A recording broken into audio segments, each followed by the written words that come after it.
আজকের পর থেকে কেউ আর বাসি ভাত ফেলে দেবে না।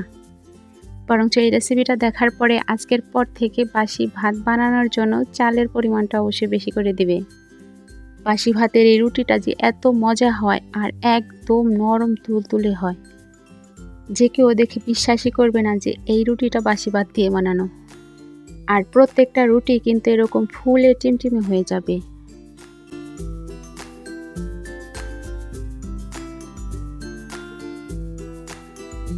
তাহলে কথা না বাড়িয়ে চলুন রেসিপিটা শুরু করি। এই রুটিটা বানানোর জন্য আমি এখানে হাফ বাটি বাসি ভাত নিয়েছি। এখন এই ভাতগুলো শিলপাটায় বেটে নেব। এই ভাতগুলো চাইলে আপনারা ব্লেন্ডারও করে নিতে পারেন, তবে সেক্ষেত্রে কোনো রকম পানি কিন্তু দেওয়া যাবে না, একদম পানি ছাড়া এটা বেটে নিতে হবে।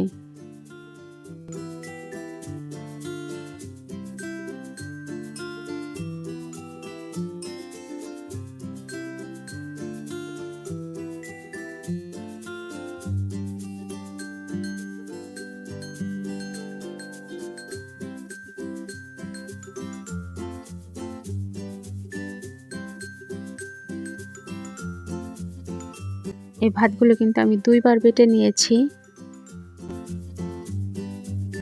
দেখতে কিন্তু পুরোটাই আটার দলার মতো হয়েছে।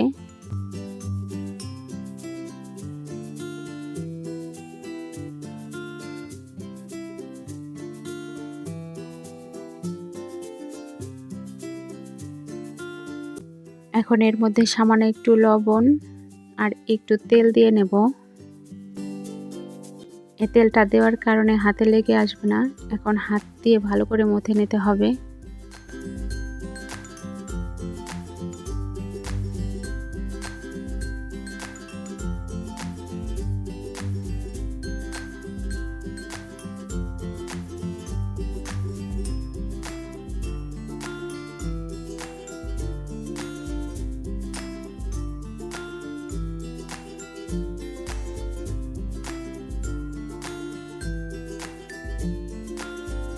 ডোটা কিন্তু মথে নেওয়া হয়ে গেছে, দেখতেই পাচ্ছেন হাতে কিন্তু একটুও লেগে আসছে না। এটা কিন্তু মথে নেওয়া একদম পারফেক্ট হয়েছে। রুটি বেলার জন্য আমি এখানে কিছুটা আটা নিয়েছি। আটাটা কিন্তু অবশ্যই লাগবে। প্রথম পর্যায়ে আটা দিয়ে ডোটা আরেকটু মথে নেব, যেন আরেকটু শক্ত হয়। আমরা যে আউলা চালের রুটি পিঠা বানাই, ডোটা মূলত ওরকম একটু আঠালো টাইপের হয়।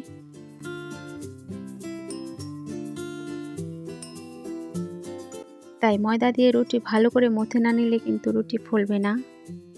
এই কাজটা একটু সময় নিয়েই করতে হবে।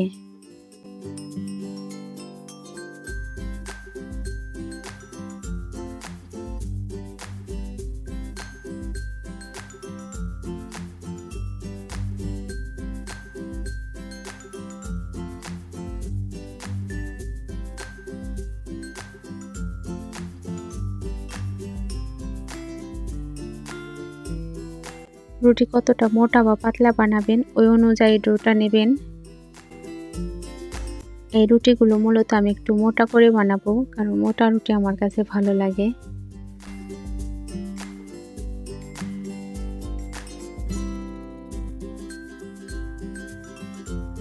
এই রুটি বেলার আগে একটু আটা মাখিয়ে নিলে রুটি বেলতে সহজ হবে।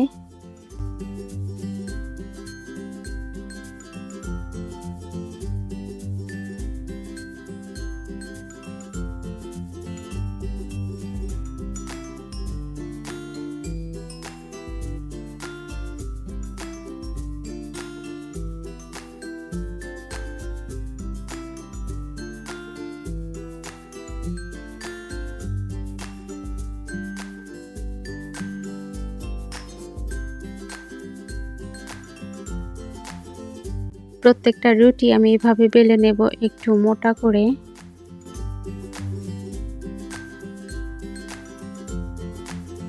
এই রুটি ছেঁকার জন্য চুলায় আগে থেকে একটা তাওয়া বসিয়ে একটু গরম করে নিয়েছি।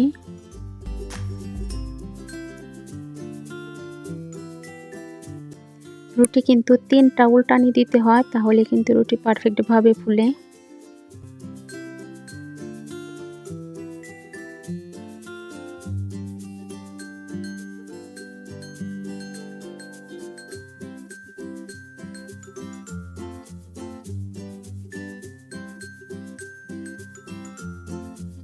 রুটিটা মূলত প্রথমে আমি 1 মিনিটের মতো ছেঁকে নিয়েছি। যখন এরকম কালারটা চলে এসেছে তখন দ্বিতীয়বার আবার উল্টে দিয়েছি। রুটির যে সাইডটা এখন নিচে আছে এই সাইডটা কিন্তু ভালো করে ছেঁকে নিতে হবে একদম।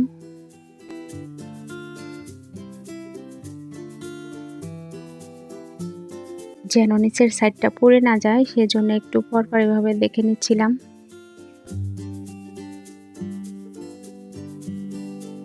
প্রয়োজনে এইভাবে একটু ঘুরিয়ে ঘুরিয়ে দেবেন যেন সব সাইড একই রকমভাবে ছেঁকা হয়।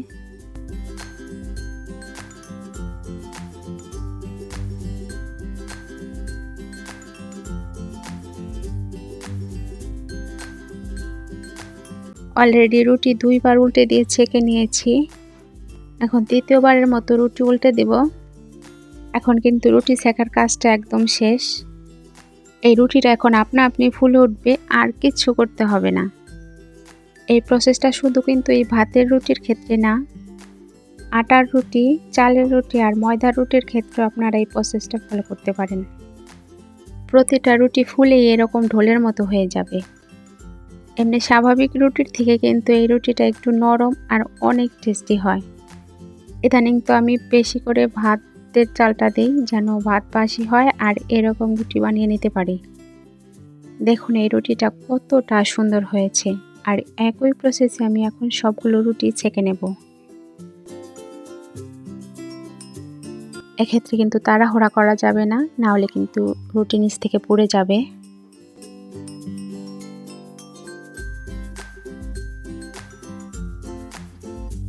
এক মিনিট হয়ে গেল, এই পিঠটা উল্টে দেব। প্রথম রুটির ক্ষেত্রে কিন্তু তাওয়াটা একটু গরম কম থাকে, তাই 1 মিনিট সময়টা পারফেক্ট হয়। পরবর্তী রুটিটা ছেঁকার জন্য অবশ্যই 1 মিনিটের থেকে কম সময় নেবেন, কারণ তখন তাওয়াটা অনেক বেশি গরম থাকে। অবশ্যই রুটি বানানোর সময় এই টেকনিকগুলো ফলো করবেন, তাহলে একটা রুটিও পড়ে যাবে না, বরঞ্চ প্রত্যেকটা রুটি একদম ফুলকো হবে। এই সবগুলো রুটি কিন্তু আমি একদম মোটা করে বেলে নিয়েছি, তারপরও দেখুন কত সুন্দর ফুলে উঠছে। এই রেসিপির শেষে মজার একটা টিপস আছে, তাই পুরো রেসিপিটা দেখতে থাকুন। এই রুটিটা আমার কাছে এত বেশি মজা লেগেছে যে পরবর্তীতে আমি আরও বেশি করে রুটি বানিয়ে নিয়েছি। এখানে 6 থেকে 7টার মতো রুটি আমি শুকনোভাবে ছেঁকে নিয়েছি।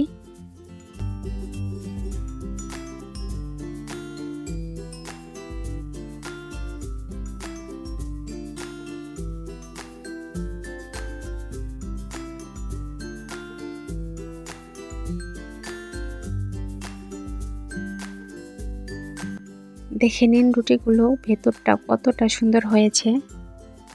অবশ্যই আজকের পর থেকে বাসি ভাত আর ফেলে দেবেন না। বাস একবার ভাত দিয়ে এই রুটিটা বানিয়ে নিলে আপনাকে প্রত্যেক দিন বানাতে হবে। এই কথাটার কিন্তু আমি গ্যারান্টি দিচ্ছি, এতটাই মজা যে আপনাকে প্রত্যেকটা দিনই ভাত দিয়ে রুটি বানাতে হবে। সবশেষে 2টা রুটি আমি এরকম মোটা করে বেলে নিয়েছি, কারণ এই রুটি 2টা আমি তেলে ভেজে নেব। অল্প করে একটু তেল দিয়ে তাতে একটু মচমচা করে ভেজে নেব। বিশ্বাস করবেন না, তেলে ভাজা এই রুটিটার স্বাদ আমি কখনোই ভুলতে পারি না। মানে এই রুটিটা যে কি পরিমাণ মজা, বিশেষ করে এই রুটিটা যদি ভেজে রেখে দেই বাসি হলে কিন্তু এটার টেস্ট আরও বেশি বেড়ে যায়। মানে একটা অবাক করা কাণ্ড। ভাজার পরে রুটিটা একটু মিষ্টি মিষ্টি লাগে, আর গরম গরম খেলে পরে এইটার ভাতের মারের যে একটা মিষ্টি মিষ্টি ঘ্রাণ ওই রকম লাগে। আর যদি এই রুটিটা বাসি হয়ে যায় তাহলে চালের রুটির মতো টেস্ট আসে, মানে অনেক ভালো খেতে। এই বাসি ভাতের রুটির রেসিপিটা আপনাদের কাছে কেমন লাগলো অবশ্যই কিন্তু কমেন্টে জানাবেন। আর এই রুটিটা খেতে কেমন লাগে এটা কিন্তু অবশ্যই কমেন্টে জানাতে ভুলবেন না। আজকের পর থেকে বাসি ভাত ভুলেও ফেলে দেবেন না, বাস একদিন হলেও এই রেসিপিটা ট্রাই করে দেখুন। যদি চ্যানেলে নতুন হয়ে থাকেন অবশ্যই চ্যানেলটা সাবস্ক্রাইব করে পাশে থাকবেন। এই ভিডিওতে একটা লাইক কমেন্ট করতে ভুলবেন না।